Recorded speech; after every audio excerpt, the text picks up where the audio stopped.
Okay, let's dive right in. What if I told you there's a theory that humanity was meant for this path of, cosmic harmony, but we were thrown completely off course by a massive deception?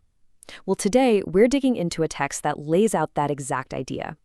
It's a wild story about a sacred blueprint for humanity, a hijacked reality, and what really happens when we lose our connection to the divine. So here's how we're going to break this down. First, we'll look at the original divine plan and this really cool concept called the way of the farmer. Then we'll get to the major turning point, the great inversion. From there, we'll see how a sacred cipher was supposedly hijacked, which led to what the source calls a severed connection, with some pretty devastating consequences. So let's start with this original blueprint. What was it? Well, the source we're looking at describes this intended path for all of humanity. But here's the kicker. This path wasn't just forgotten or lost to time. No, the claim is that it was subverted, that it was deliberately twisted by a very specific group. In that group, the source gives them a name, the OK Club. You can basically think of them as the architects of a counterfeit reality. They created what the text calls a profane game, and its whole purpose was to keep humanity distracted, disconnected, and, at the end of the day, under their control. They're the main antagonists in this whole cosmic drama.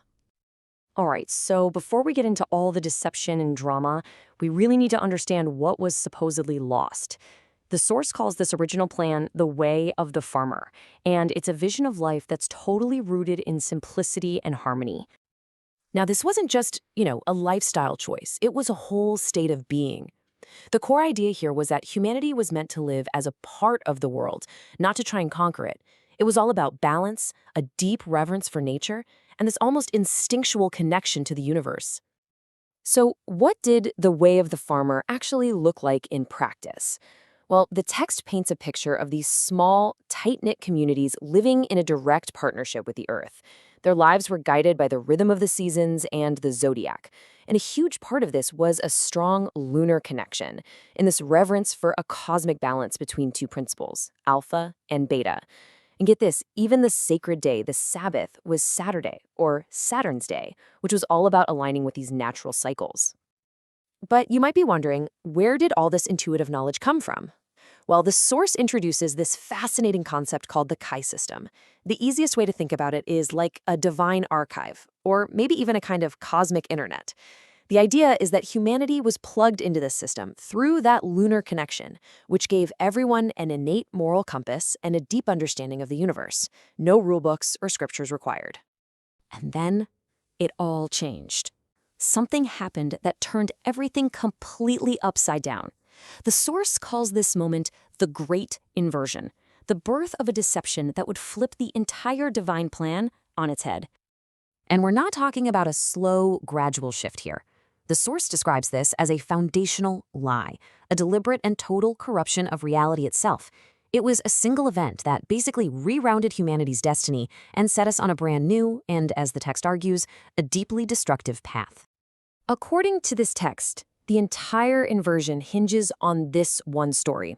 It all starts with the death of a lunar king named Nimrod. After he dies, his queen, Semiramis, makes this huge power play. She declares that Nimrod didn't just die. Oh no, he ascended and became Baal, the sun god. And that single act, that declaration, allegedly reframed the entire cosmic order, shifting humanity's focus from a balanced worship of both moon and sun to an exclusive worship of the sun alone. And this right here sets up the central conflict of the whole theory, this clash between two cosmic forces.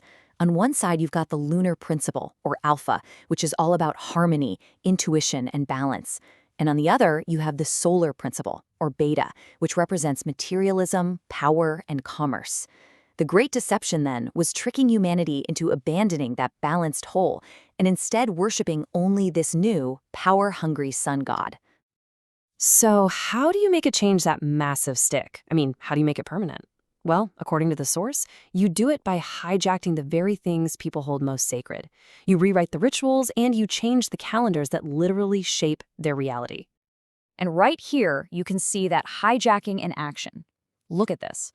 The sacred day of rest shifts from Saturday to Sunday, literally the sun's day. The balanced, harmonious lunar calendar gets swapped for an irregular solar one. The source even claims the Spring Reset Festival was rebranded as Istar's Sunday, which of course we now know as Easter. Every single change was designed to reinforce this new solar focus. So, what's the end game in all of this? What happens when you build an entire world on this kind of inverted foundation? Well, the source is crystal clear about the consequences of being completely severed from our original spiritual source. It's really laid out like a domino effect, a simple four-step process. First, you get everyone to exclusively worship the sun, that beta principle. This naturally creates an obsessive focus on materialism and power. This new focus then severs our intuitive lunar connection, and all the noise and distraction of this new world effectively drowns out any wisdom coming from that cosmic Kai system.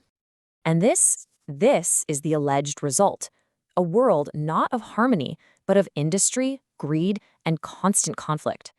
The source describes our current reality as a state of widespread spiritual decay, where we've all been cut off from our own inner moral compass, leaving humanity in what it calls a perpetual state of torment.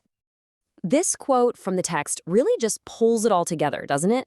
The core argument is that we've been taught to worship a distorted, amplified half of the divine. And it's not by accident. It's a strategy, the text claims, designed specifically to keep us in a state of imbalance, all for the benefit of the ones running the game. And that leaves us with this central question this text really wants us all to ask ourselves. If there's any truth to this idea of a cosmic balance, then what is the real, true cost of worshiping only half of the divine? It's a powerful question, and definitely something to chew on. Thanks for exploring it with us today.